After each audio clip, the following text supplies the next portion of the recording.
Sir operation Kagar ముగిసిందా? ఇదే sir question mark. అంటే operation Kagar ముగియలేదు, మేము పూర్తి ఫలితాన్ని సాధించలేదు అని చెప్పి ఆయన పార్లమెంటు వేదికగా ప్రకటించాడు. అంటే బస్తర్ వరకు మేము సక్సెస్ అయ్యాం అన్నాడు ఆయన. రెస్ట్ ఆఫ్ ఇండియాలో ఇష్యూ యాజ్ ఇట్ ఈస్గానే ఉంది. కాకపోతే గణనీయమైన సంఖ్యలో సరెండర్లు చేసుకోగలిగాం అని చెప్పాడు ఆయన. 4,000 పైన సరెండర్లు జరిగినాయి. 2,000 పైన మేము జైళ్ళకి పంపించాం. 700 చిల్లర 700 నుంచి 800 మధ్యలో ఎన్కౌంటర్లు జరిగాయి అని చెబుతూ ఒక విచిత్రమైన ప్రకటన చేశాడు ఆయన. ఆయన ఏమంటాడంటే ఈ 700-800 మందిని ఎందుకు చంపాల్సి వచ్చిందో చెప్పాడు. ఎందుకు చంపాల్సి వచ్చింది? ఎన్కౌంటర్ అంటే స్టోరీ ఏంటి? వాళ్ళు ఎదురుపడినప్పుడు, భద్రతా దళాలు నక్సలైట్లు ఎదురుపడినప్పుడు వాళ్ళు కాల్పులు జరిపితే ఆత్మరక్షణ కోసం వీళ్ళు జరిపిన కాల్పుల్లో వాళ్ళు చనిపోయారు. ఇది కథ వాళ్ళు చెప్తూ వస్తున్నది. ప్రతి ఎన్కౌంటర్కి ఇదే స్టోరీ ఉంటుంది. ఈయన ఏం చెప్పాడు పార్లమెంట్లో? మేము ఎన్కౌంటర్లో 700 నుంచి 800 మందిని చంపేశాం. ఎందుకు చంపారట? లొంగిపోవడానికి సిద్ధపడలేదు కాబట్టి చంపామని చెప్పాడు. సరెండర్ అవ్వడానికి ఒప్పుకోలేదు కాబట్టి ఎన్కౌంటర్లో చనిపోయారని చెప్పాడు. లేకపోతే సరెండర్ అయితే వాళ్ళు బతికేవాళ్ళు అనేది ఆయన నేరేటివ్. ఓకే, అసలు సరెండర్ అయినా కాకపోయినా చంపడం తప్పు కదా నీ రాజ్యాంగం ప్రకారం. మీరు ఒక రాజ్యాంగం మీద ప్రమాణం చేసి రాజ్యాంగాన్ని పాటిస్తామని కదా ప్రమాణం చేసింది. పోలీసులు అరెస్ట్ చేసిన వాళ్ళని తీసుకెళ్ళి కోర్టులో పెట్టాలి తప్ప వీళ్ళు సొంత నిర్ణయాలు తీసుకోవడానికి అవకాశం లేదు. ఇదిగో ఫలానా క్రైమ్ జరిగింది, ఇతను సస్పెక్టు అని అనుకుంటున్నాం అనుకోవడానికి ప్రాతిపదిక ఇది అని చెప్పి ఒక ఎఫ్ఐఆర్ ఫైల్ చేసి అతను కోర్టులో పెట్టాలి. అరెస్ట్ చేసిన 24 గంటల్లో కోర్టుకు పెట్టాలని చట్టం చెప్తోంది. కానీ వీళ్ళు ఏం చేస్తున్నారు? కోర్టుల్ని బైపాస్ చేసి వీళ్ళని పట్టుకొని, అంటే ఏదో పద్ధతిలో సమాచారం దొరుకుతుంది. దొరికిన సమాచారం మేరకు ఇప్పుడు సపోజ్ కాతా రామచంద్రారెడ్డి గారు ఉన్నాడు. ఆయన ఏదో యాక్టివిటీలో ఇంకొక పర్సన్తో కలిసి బయటకు వచ్చాడు. బయటకు వచ్చి వాళ్ళు ఒక చోట ఉన్నారు, ఒక షెల్టర్లో ఉన్నారు. వాళ్ళు అనారోగ్యం వల్ల కావచ్చు, ఇంకొక దాని మీద వాళ్ళు పార్టీ నాయకత్వానికి చెప్పి బయటకు వచ్చి ఇంకొక యాక్టివిటీ ఏదో ప్రారంభించడం కోసమో, ఏదో లింకులు ఎస్టాబ్లిష్ చేయడం కోసమో ఏదో బయటకు వచ్చారు. వికల్ప అనే పేరుతో ఆయన పార్టీ అభిప్రాయాలను ప్రజలకు చేరవేయటం అనేటువంటి కార్యక్రమం కూడా చేసేవాడు. ఆయన బయటకు వచ్చాడు, బలానా చోట ఉండే అవకాశం ఉంది అనే విషయం పార్టీలో కొంతమంది నాయకులకు తెలుసు. ఆ నాయకులు వీళ్ళు బయటకు వచ్చిన తర్వాత సరెండర్ అయ్యారు. సరెండర్ అయిన తర్వాత వీళ్ళు సమాచారం తెలిసింది భద్రతా దళాలకి. తెలిసి వెళ్ళిపోయి దాడి చేసి చంపేశారు ఇద్దరిని. ఈ కాతా రామచంద్రారెడ్డి గారి వైఫ్, ఆవిడ తరచూ ఆ సరెండర్ అయిన వాళ్ళే ఈ ఇన్ఫర్మేషన్ లీక్ చేసి ఉండొచ్చు అని మాట్లాడుతున్నారు. దానిలో వాస్తవం ఉండే అవకాశం ఉంది. అంటే వాంటెడ్గా సరెండర్ అయిన వాళ్ళ దగ్గర నుంచి కొంత సమాచారం తెలుసుకుని వాళ్ళు పూర్తి సమాచారం చెప్పుండకపోవచ్చు కూడా. అంటే ఒక స్కెలిటన్ చెప్పుంటారు, ఇదిగో ఫలానా వాళ్ళు ఫలానా పద్ధతుల్లో ఎక్స్పాండ్ అయ్యారు, వీళ్ళకి లింకులు ఇవి అనేది చెప్పుండొచ్చు. పర్టికులర్గా పేర్లు చెప్పకపోయినప్పటికీ. ఓకే, అంటే దేశంలో అభివృద్ధి చేయటం కోసం ప్రభుత్వాలు విపరీతంగా ప్రయత్నం చేస్తున్నాయి. ఈ అభివృద్ధి కార్యక్రమాలని వీళ్ళు అడ్డుకుంటున్నారు, అందువలన పేదరికం ఉంది అంటాడు ఆయన, అమిత్ షా గారు.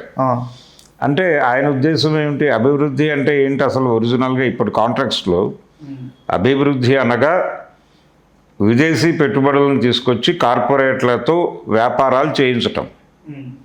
ఆ కార్పొరేట్ల వ్యాపారానికి ప్రజల దగ్గర నుంచి భూములు తీసుకుని వాళ్ళకి ఇవ్వటం. ల్యాండ్ పూలింగ్ అనే పేరుతో వీళ్ళ దగ్గర నుంచి భూములు తీసుకుని వాళ్ళకి ఇవ్వటం. వాళ్ళు అక్కడ వ్యాపారం పెట్టుకుంటారు. వీళ్ళు ఏం చేస్తారు? ఆ కంపెనీల్లో ఆ భూములు ఇచ్చిన వాళ్ళకి ఏమి ఉపాధి ఉండదు, డబ్బులు ఇస్తారు అంతే. ఆ డబ్బులు వారం 10 రోజుల్లో ఖర్చు అయిపోతాయి.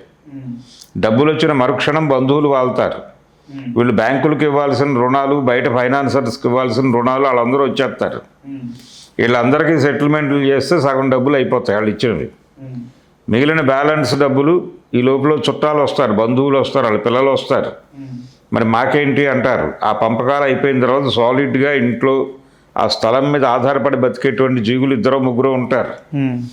వాళ్ళు లిటరల్గా డబ్బులన్నీ ఇంకొక 2 నెలలు డబ్బులు వస్తాయి. ఆ డబ్బులు ఖర్చు అయిపోయాక వీధిలో ఉండటమే కదా వాళ్ళు. ఉన్న భూమి ఉండగా బతకటం వేరు. భూమి ఇల్లు ఉన్నప్పుడు అక్కడ ఏదో బతికేస్తూ ఉంటారు వాళ్ళు. అది చెప్పి డబ్బులు తెచ్చుకునేవాడో ఒకటి దగ్గర, సరే వీడికి 1 ఎకరం పొలం ఉంది లేకపోతే ఇల్లు ఉంది అని వీడు అడగగానే కొట్లో అప్పిస్తారు. అలా ఏదో బతుకుతూ ఉంటారు వాళ్ళు. ఎప్పుడైతే ఈ భూమి పోయిందో, ఆస్తి అంటే ఆత్మే. ఆస్తి అంటే అర్థం ఆత్మ అని. ఆత్మహత్య అంటే ఆస్తి లేకుండా చనిపోవటం. ఓకే. కాబట్టి ఆత్మహత్యలు చేసుకోవడం తప్ప గత్యంతరం లేని పరిస్థితి కల్పిస్తున్నారు భూములు తీసేసుకుని. ల్యాండ్ పూలింగ్ అనే పేరుతో చంద్రబాబు నాయుడు గారు 40,000 ఎకరాలు, 38,000 ఎకరాలు అంతకుముందు, ఇప్పుడు 40,000 ఎకరాలకు టెండర్ పెట్టాడు. రేవంత్ రెడ్డి గారు ప్రతి ప్రాంతంలోనూ ఫార్మా క్లస్టర్లు అనే పేరుతో భూములు ఇవ్వండి అని అడుగుతున్నాడు. జనాలు భయపడిపోయి ఇళ్ళకి తాళాలు వేసి పారిపోతున్నారు. లగచర్లలో చూసాం మనం, సూర్యాపేటలో చూసాం. కాబట్టి ఇలా ప్రజల దగ్గర నుంచి భూములు లాగేసుకుని కార్పొరేట్లకు కట్టబెట్టే ప్రోగ్రాం నడుస్తోంది. ఈ నడుస్తున్న దీన్ని అభివృద్ధి అని చెప్తున్నాడు ఆయన పార్లమెంట్లో, ఈ పెద్ద మనిషి అమిత్ షా గారు. ఇది అభివృద్ధి, ఈ అభివృద్ధి వలన పేదరికం పోతుందని చెప్తున్నాడు. ఏం పేదరికం పోతుంది? అసలు పేదలే పోతున్నారు అక్కడ. పాత రోజుల్లో ఇందిరాగాంధీ గారు గరీబీ హఠావో అని ఒక నినాదం ఇచ్చింది. ఆ సందర్భంగా ఆవిడ మీద ఒక విమర్శ ఉండేది. గరీబీ హఠావో అనే పేరుతో పేదరిక నిర్మూలన కాదు, పేదలని నిర్మూలిస్తోంది ఈవిడే. కాబట్టి అదే పరిస్థితి. ఇప్పుడు జనాల్ని ముష్టివాళ్ళుగా మార్చే స్కీములు ఉన్నాయి వాళ్ళ దగ్గర. మీరు ఒకవైపు ప్రజల్ని ముష్టివాళ్ళుగా మార్చేస్తూ అభివృద్ధి వలన వాళ్ళ జీవితాల్లో వెలుగులు నిండుతాయి అని అబద్ధం ఎందుకు చెప్పాలి ఫ్లోర్లో? పేదరికం వలన ఉద్యమాలు వస్తున్నాయి. నక్సలైట్లు ప్రభావితం ఎవరిని చేయగలిగారు? వాళ్ళు ఎందుకు వచ్చింది క్యాడరు? ఆదివాసీలు ఎందుకు వచ్చారు? అంతకుముందు దళితులు ఎందుకు వాళ్ళ వెనకాల నిలబడ్డారు? వాళ్ళు పట్టణాలు, నగరాలు, గ్రామాల్లో ఉన్న రోజుల్లో వాళ్ళ వెనకాల మొబలైజ్ అయింది ఎవరు? దళితులే కదా. కారంచేడులో ఇన్సిడెంట్ జరగగానే అక్కడ శిబిరం పీపుల్స్ వార్ పార్టీ కదా వేసింది ఆ రోజున. శిబిరం పెట్టి ఆ తర్వాత దగ్గుబాటి చెంచురామయ్య హత్య వరకు వాళ్లే కదా నడిపించింది అక్కడ కథ. చుండూరులో వాళ్లే కదా నిలబడింది. కాబట్టి వీళ్ళందరూ ఏమిటి? పేదలే కదా. వీళ్ళందరూ కూలీ కులాలకు చెందిన వాళ్ళే కదా. ఇన్ని సమూహాలు సఫర్ అవుతున్నాయి. బాబ్రీ మసీదు జరిగినప్పుడు, బాబ్రీ మసీదు కూల్చివేత జరిగిన మరుక్షణం ఆనాటి పీపుల్స్ వార్ పార్టీ ఇచ్చిన ప్రకటన ఏంటంటే, కూల్చిన చోట బాబ్రీ మసీదు పునర్నిర్మిస్తాం అని ప్రభుత్వం అష్యూరెన్స్ ఇవ్వాలి అని మాట్లాడిన ఏకైక పార్టీ పీపుల్స్ వార్. మిగిలిన వాళ్ళందరూ అక్కడ ఉద్యానవనం నిర్మించండి, లేకపోతే ఇంకొకటి కట్టండి, సర్వమత సమ్మేళనం లాగా అందరూ వచ్చి ప్రార్థనలు చేసుకునేలాగా ఒకటి కట్టండి, ఇలాంటి ప్రపోజల్స్ చెప్పారు అందరూ. ఇవి కాదు, అక్కడ చేయవలసింది ఇమ్మీడియట్గా బాబ్రీ మసీద్ పునర్నిర్మాణం మాత్రమే. అది చెయ్యకపోతే వాళ్ళు మాట వినరు, హిందుత్వ శక్తులు మాట వినవు. కాబట్టి హిందుత్వ శక్తులు చేసిన దుర్మార్గానికి రెమెడీ మసీదు కట్టడం తప్ప వేరే మార్గం లేదు అని స్పష్టంగా చెప్పింది పీపుల్స్ వార్ పార్టీ. అలా మైనారిటీల తరఫున నిలబడ్డారు వాళ్ళు. మైనారిటీల మీద జరుగుతున్న దాడుల గురించి మాట్లాడారు, దళితుల మీద జరుగుతున్న దాడుల గురించి మాట్లాడారు. వీళ్ళందరి గురించి ఎందుకు మాట్లాడారు? వీళ్ళందరూ ఎందుకు ఆ పార్టీని హక్కును చేర్చుకున్నారు? ఆ పార్టీలో వెళ్ళిన వాళ్ళు ఎంతమంది దళితులు ఉన్నారు? 80 మంది దళితులు పనిచేశారు ఆ పార్టీలో. ఇప్పుడు ఆ పార్టీ చీఫ్ అని బయట చెప్పుకుంటున్న తిప్పిరి తిరుపతి కూడా దళితుడే. అంటే సార్ ఇప్పటికీ గణపతి అనే దొరకలేదు కదా. టెక్నికల్గా గణపతి దొరికితే ఈ ఉద్యమం ఆగిపోతుంది, లేకపోతే ఆయన ఉంటే ఉంటుంది అని కాదు. ఇప్పుడు గణపతి ఒకటే కాదండి, చాలామంది ఉన్నారు. చాలామంది 60 మంది దాకా ఉన్నారని వాళ్ళు అంటున్నారు. అది కాకుండా తెలంగాణ నుంచి, ఛత్తీస్గఢ్ నుంచి, అనేక ప్రాంతాల నుంచి ఆయా గ్రామాల వాళ్ళు మా ఊరు నుంచి ఇంతమంది వెళ్ళారు మావోయిస్ట్ పార్టీలోకి అని లిస్టులు ప్రకటిస్తున్నారు. ఆ లిస్టుల్లో వాళ్ళు అక్కడ లొకేట్ కావట్లా. సరెండర్ కాని వాళ్ళు చాలామంది ఉన్నారు దానిలో, ఈ లిస్టుల్లో. ఊరికి రాలేదు వాళ్ళు, ఊరికి రాలేదు, సరెండరు కాలేదు. అంటే ప్రభుత్వం దగ్గర లేరు, జైళ్ళల్లోనూ లేరు, ఊళ్ళల్లోనూ లేరు. కానీ లిస్టులు వస్తున్నాయి బయటికి. ఈ వచ్చిన లిస్టుల్లో మిస్ అయిపోయిన వాళ్ళు ఎక్కడ ఉండి ఉంటారు, లోపలే ఉండి ఉంటారేమో. ఎందుకంటే మాట్లాడే అవకాశం పోలీసులకి ఉంది, హోంమంత్రి గారికి ఉంది, ప్రజలకి ఉంది. కానీ మాట్లాడే పరిస్థితి లేనిది మావోయిస్ట్ పార్టీకి. కాబట్టి లోపల ఉన్న వాళ్ళని వాళ్ళు చెప్పలేరు, ఉన్నారు మా దగ్గర అని వాళ్ళు చెప్పట్లే. కానీ వీళ్ళ సంఖ్య కూడా అపరిమితంగానే ఉంది. అంటే వీళ్ళు కూడా లోపలే ఉంటే ఇప్పుడు ఆల్రెడీ వాళ్ళు చెప్తున్న 60 మంది, వీళ్ళు ఇంకొక 100-200 మంది కలిస్తే చాలా పెద్ద బ్యాచ్ లోపల ఉన్నట్టుగా మనకు అర్థమవుతుంది. సో వాళ్ళు ఏదో లోపల వాకౌట్ చేస్తారు, వాషౌట్ అయిపోయింది, ఇంకెవరు లేరు అనేటువంటి పరిస్థితి లేదు. గణపతి గారు ఉన్నా లేకపోయినా ఉద్యమం ఉంటుంది, ప్రజలు ఉన్నారు, ప్రజల కష్టాలు ఉన్నాయి, కష్టాలు పెరుగుతున్నాయి. ఆదివాసీలని వాళ్ళున్న భూమి నుంచి గెంటేసే ప్రయత్నం జరుగుతోంది. అడవి నుంచి ఆదివాసీలను గెంటేసే ప్రోగ్రాం చేస్తున్నారు. మైనింగ్ కంపెనీలు వచ్చేసినాయి. సరెండర్ అయిపోయినటువంటి మల్లోజుల వేణుగోపాల్ గారు అందులో ఒక కంపెనీకి నాయకత్వం వహించడం మాత్రమే కాదు, దానిలో స్టేక్ హోల్డర్ అని ప్రకటించాడు ఆయన. అంటే నేను వాటాదారుణ్ణి అని ప్రకటించారు. రేపు ఎల్లుండో నేను దాని ఓనర్ని కూడా అవుతానన్నాడు ఆయన ఎన్డీటీవీకి ఇచ్చినటువంటి ఇంటర్వ్యూలో. సో ఈ పరిస్థితుల్లో అక్కడ నుంచి ఆదివాసీలను గెంటేస్తారనేది గ్యారంటీగా జరుగుతుంది. మరి ఆ గెంటేసే క్రమంలో వాళ్ళు తిరుగుబాటు చేస్తారు కదా.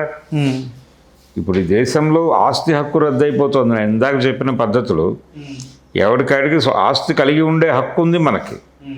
ఇప్పుడు ఆ హక్కును రద్దు చేసేస్తున్నారు వీళ్ళు, భూములు లాగేసుకుంటున్నారు. మీ ఊళ్ళో ఫ్యాక్టరీ పెడతామని చెప్పి భూములు ఇచ్చేయండి అని బలవంతంగా లాగేసుకుంటున్నారు. అంటే ఆస్తి హక్కు లేదు, జీవించే హక్కు లేదు, ఏ హక్కు లేదు ఎవరికి.